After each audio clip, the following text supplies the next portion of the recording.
Hello class 11th students. तो बेटा जो आपका हमारा चैप्टर नंबर 10 चल रहा है फ्लूइड मैकेनिक्स। फ्लूइड मैकेनिक्स में हमने आपको जो है लास्ट टॉपिक पढ़ाया था, हमने विस्कोसिटी के बारे में कि विस्कोसिटी क्या होती है। लिक्विड्स के लेयर्स के बीच में जो फ्रिक्शन का फोर्स लगता है उसको हम क्या बोलते हैं बेटा, विस्कोसिटी। ठीक है, तो हम ये आपको बताएंगे जो सॉलिड का फ्रिक्शन होता है। ठीक है, एक सेकेंड बेटा। जो सॉलिड फ्रिक्शन होता है और जो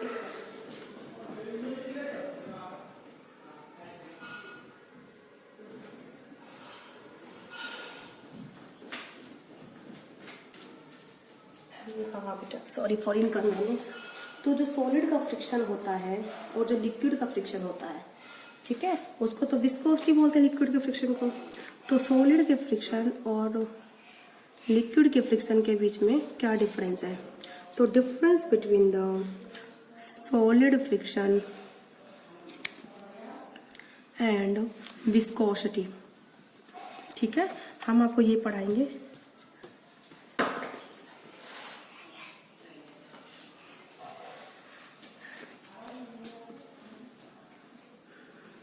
तो सॉलिड फ्रिक्शन और विस्कोसिटी के बीच में क्या डिफरेंस है, ठीक है, तो हम आपको ये बताएंगे अभी। तो let's start the topic. Number first, solid friction और विस्कोसिटी बोथ सिमिलर भी है और डिफरेंस भी है। सिमिलरिटीज क्या है कि दोनों ही अपोजिट करती है मोशन का। सिमिलरिटीज, ठीक है। नंबर फर्स्ट, सिमिलरिटीज क्या है बेटा? Both are oppose the motion.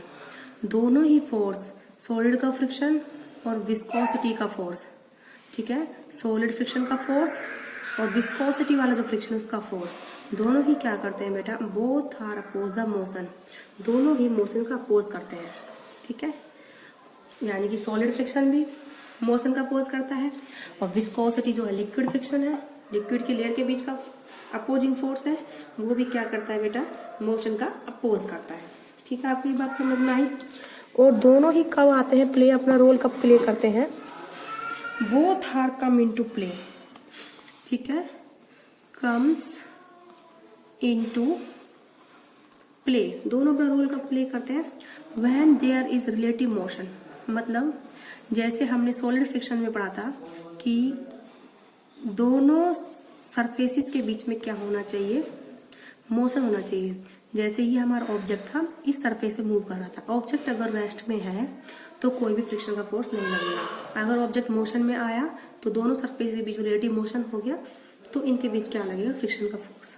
ऐसे ही अगर ये लिक्विड है, ये रेस्ट में है तो कोई भी फ्रिक्शन का फोर्स नहीं लगेगा। अब जैसे ही लिक्विड आगे की ओर मोशन करेगा तो फ्रिक्शन का फोर्स एक्ट होना शुरू हो जाएगा इस तरीके से, ठीक है। इनलेट्स की वेलोसिटी ज्यादा होगी और जो सरफेस से टच में उसकी वेलोसिटी क्या होगी? कम होगी। अब दोनों ही किस वजह से होते हैं? Both are due to molecular attraction. Both are due to molecular attraction. उनकी जो मोलिक्यूल्स के बीच में अट्रैक्शन होता है उस वजह से होता है। ये इसके मोलिक्यूल्स है सॉलिड के, इस सॉलिड के मोलिक्यूल्स है, इनके बीच में अट्रैक्शन का फोर्स है तो इस वजह से क्या लगता है? फ्रिक्शन का फोर्स। ऐसे ये लिक्विड की लेयर है, ये सॉलिड है, इनके बीच जो अट्रैक्शन का फोर्स होगा तो उनसे क्या लगता है? देखो बेटा, अट्रैक्शन का फोर्स है लिक्विड के लेयर्स के बीच में आपस में, तो अट्रैक्शन चीज को मोशन में आने देगा, रोकेगा? अट्रैक्शन ऑफकोर्स चीज को बांधेगा, तो मतलब उसको मोशन में नहीं होने देगा। इट मीन्स क्या करता है बेटा? वो मोशन का अपोज। ओके, ये बात समझ में आ गई? जो ये लेयर्स होती हैं इन दोनों के बीच में अट्रैक्शन होता है, लिक्विड की लेयर्स होती हैं, तो अट्रैक्शन वजह से वो बाउंड हो जाते हैं तो वो आगे मोशन नहीं कर पाते, तो हम उस चीज को क्या बोलते हैं? कि मोशन का अपोज करते हैं, ठीक है। बट अब आता है डिफरेंस, ठीक है। डिफरेंस क्या है बेटा? Number A, solid friction is independent of area. Solid friction is independent of area. Independent of area of contact of two surfaces. तो जो उनका एरिया ऑफ कांटेक्ट है दो सरफेसेस का, उस पर क्या है? डिपेंड नहीं है। बट जो विस्कोसिटी होती है क्या होती है बेटा? विस्कोसिटी। जो दो सरफेस होती है लिक्विड की, लेयर की, उनका जो एरिया होता है उस पर डिपेंड होता है। आपको शायद याद हो तो मैंने निकलवाया था फ्रिक्शन का force is directly proportional to area and inversely and directly proportional to the velocity gradient. जो हमारा फॉर्मूला था F is equal to eta A dv upon dx। A is the area, dv upon dx is the velocity gradient. Then eta is the coefficient of viscosity. But viscosity is proportional to the directly proportional to the surface area of the layer of liquid. But viscosity is directly proportional to the surface area, ठीक है, surface area of the layer of liquid in contact, of layer of liquid in contact. I hope आपको ये समझ में आया होगा, ठीक है। और जो टेम्परेचर अगर हम बढ़ाएं तो सॉलिड फ्रिक्शन पर कोई इफेक्ट नहीं पड़ेगा, लेकिन अगर हम टेम्परेचर बढ़ाएं तो विस्कोसिटी यानी कि लिक्विड के लेयर्स के बीच का friction force of course decrease होता है, ठीक है। कभी भी आप नोट कर लेना इस चीज को। चाहे तो आप हनी शहद का एग्जांपल लगा लो, अगर आप शहद को गर्म कर दोगे तो उसको धरती पर आप बिखरोगे तो जल्दी मोशन करेगा, लेकिन अगर वो थोड़ा जमा हुआ है, मतलब ठंडा है थोड़ा, वो मोशन नहीं करेगा, ठीक है। तो फ्रिक्शन का फोर्स ठंडा होता है तो ज्यादा होता है, और अगर गर्म करते हैं तो फ्रिक्शन का फोर्स घटता है, ठीक है। तो विस्कोसिटी ऑफ लिक्विड, ठीक है, decrease with temperature.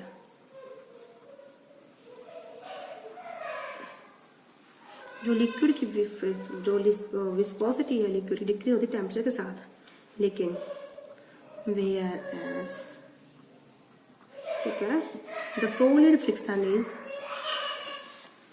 whereas the solid friction is independent of temperature, वो टेम्परेचर पर डिपेंड नहीं करती, ओके। तो आई होप आपको ये बात समझ में आई होगी, डिफरेंस और सिमिलरिटीज। तो विस्कोसिटी टेम्परेचर पर डिपेंड करती है, एरिया ऑफ कांटेक्ट पर डिपेंड करती है, जबकि सॉलिड फ्रिक्शन नहीं करते, ना ही एरिया ऑफ कांटेक्ट पर और ना ही टेम्परेचर पर। तो अब हम इसके बाद नेक्स्ट टॉपिक स्टार्ट करते हैं आपका Poiseuille's formula for liquid through a capillary tube, ठीक है। नेक्स्ट टॉपिक इज ऑफ ये आपका कंप्लीट होता है। पॉइसनेस formula POISUILLES,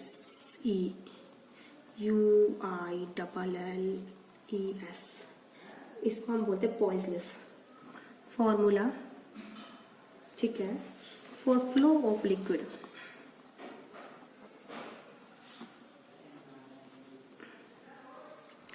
through capillary tube.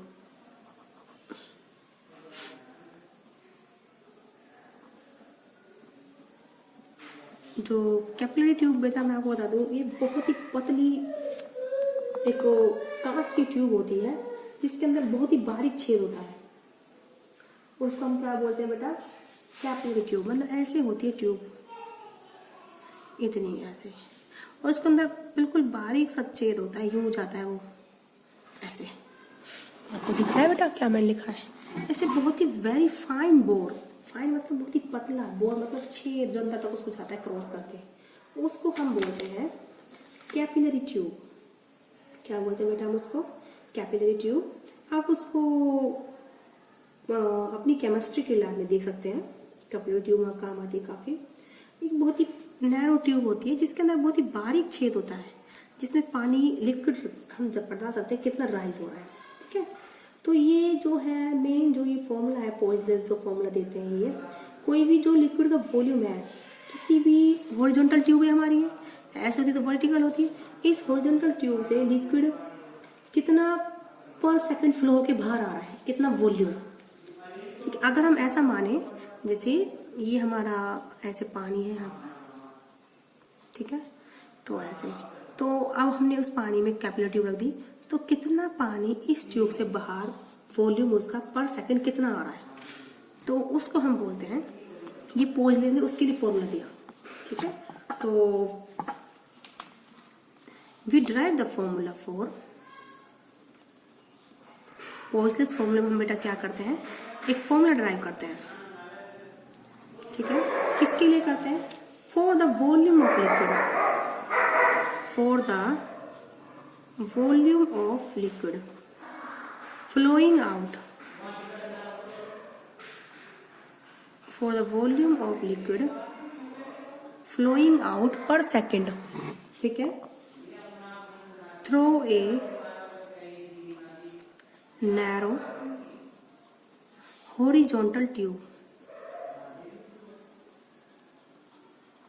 ठीक है, narrow horizontal tube of very fine bore, जिसमें जो है बहुत ही बारीक छेद है, ठीक है। Formula for the volume of liquid flowing out per second through a narrow horizontal tube of very fine bore. Number first उसने बोला था कि volume of liquid flowing out per second, volume of liquid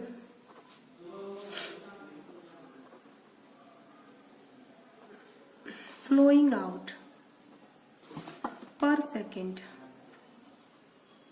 ठीक है। Number first directly proportional to pressure,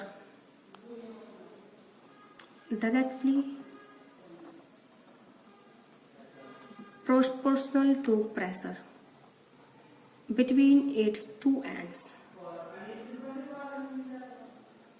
मतलब ये जो दो एंड है ना, इनके बीच प्रेशर कितना है, ठीक है, उसके प्रोपोर्शन होगा जो वॉल्यूम पानी का निकल के आएगा पर second. Pressure between its two end, ये एक एंड हो गया A1, दूसरा ये A2, इनके बीच प्रेशर डिफरेंस कितना है। Number 2 part is directly proportional to the, जो इस ट्यूब की रेडियस है उसकी पावर 4, R की पावर 4, ठीक है। Fourth power of radius of tube, fourth power of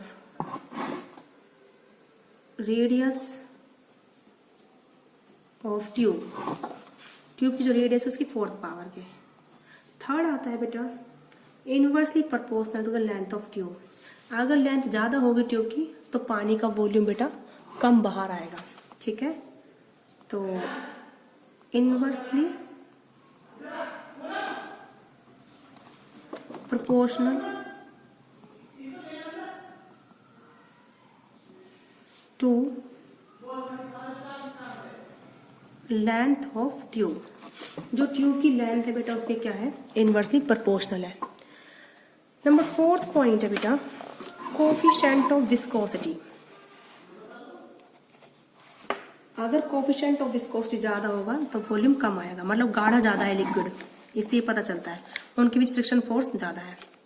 तो inversely proportional to the coefficient of viscosity, eta क्या है, कोफिशिएंट ऑफ विस्कोसिटी, ठीक है।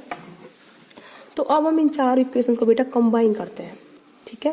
देखो नंबर फर्स्ट है जो पानी आएगा पर सेकंड इस ट्यूब से बाहर, वो directly proportional to pressure difference हो, जितना ज्यादा प्रेशर डिफरेंस होगा, यहाँ हाई प्रेशर है यहाँ लो प्रेशर है, उतना ज्यादा पानी बाहर आएगा पर सेकंड। रेडियस की पावर 4, ये जो ट्यूब की रेडियस अगर ज्यादा है तो ज्यादा पानी बाहर आएगा, कम है तो कम आएगा। लेंथ ज्यादा होगी ट्यूब की तो पानी पर सेकंड कम आएगा वॉल्यूम, अगर कम होगी लेंथ तो पर सेकंड वाटर ज्यादा आएगा।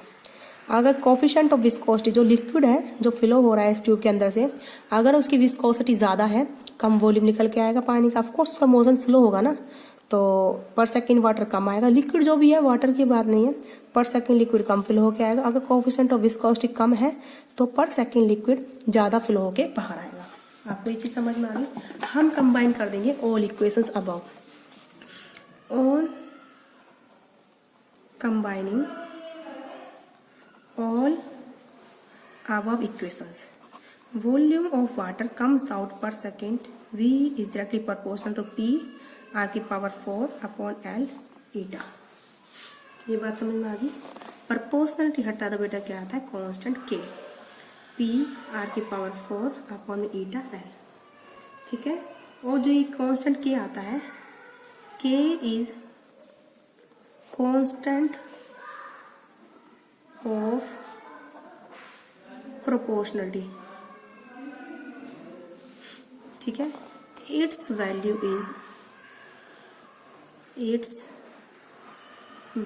Is pi by 8। कितनी वैल्यू आती है बेटा इसकी? Pi by 8।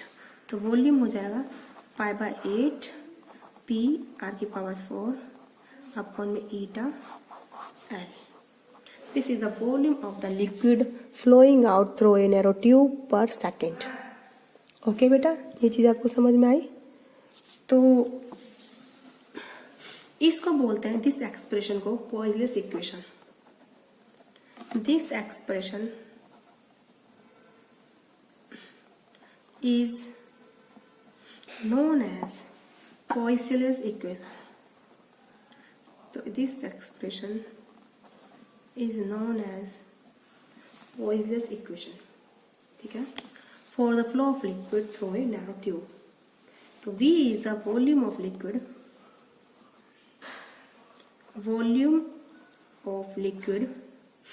ठीक है, flowing out per second,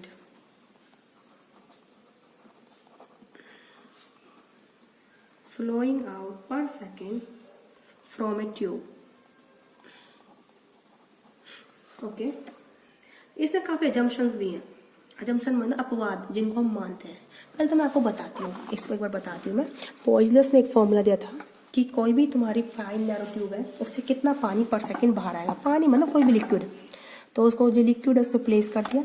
ये हमारी एक वेरी फाइन ट्यूब है, ये दिख गई आपको। तो volume of the liquid flowing out per second from A1 point to A2 directly proportional. Number first, pressure difference between point A1 and A2। अगर प्रेशर यहाँ ज़्यादा है, यहाँ कम है, तो प्रेशर डिफरेंस अच्छा है तो पानी अच्छे से आएगा। अगर यहाँ प्रेशर कम है और यहाँ ज़्यादा है तो पानी कम आएगा, लिक्विड मतलब कम आएगा। ये प्रेशर पर डिपेंड करता है कितना तेज प्रेशर है। दूसरा, रेडियस की पावर 4। ये जो ट्यूब जिससे पानी आ रहा है उसमें जो छेद है उसकी रेडियस कितनी है? ट्यूब की नहीं, ट्यूब चाहे कितनी मोटी हो, लेकिन जो उसके अंदर बोर है उसकी रेडियस कितनी है? ओपनिंग बोर की, जिसमें से लिक्विड क्रॉस करके जाएगा, उसकी power 4। And inversely proportional to length of tube. Length tube की ज्यादा होगी तो कम आएगा। Inversely proportional to coefficient of viscosity. Coefficient of viscosity ज्यादा होगी तो वॉल्यूम कम आएगा पानी का पर सेकंड, लिक्विड का मतलब। चारों पावर फैक्टर्स हमने कंबाइन कर दिए। पी आर की पावर 4 अपॉन ईटा है। प्रोपोर्शनल थीटा तो कांस्टेंट के आया, इसके की वैल्यू पाई बाय 8 होती है। ये इक्वेशन है किसकी? Volume through out the narrow tube पर सेकंड कितना आता है? पाई बाय 8 पी आर की पावर 4 अपॉन ईटा एल। आपको ये फॉर्मूला याद भी करना है क्योंकि काफ़ी जगह काम आ जाता है। तो आज की वीडियो में बेटा इतना ही। ओके बेटा।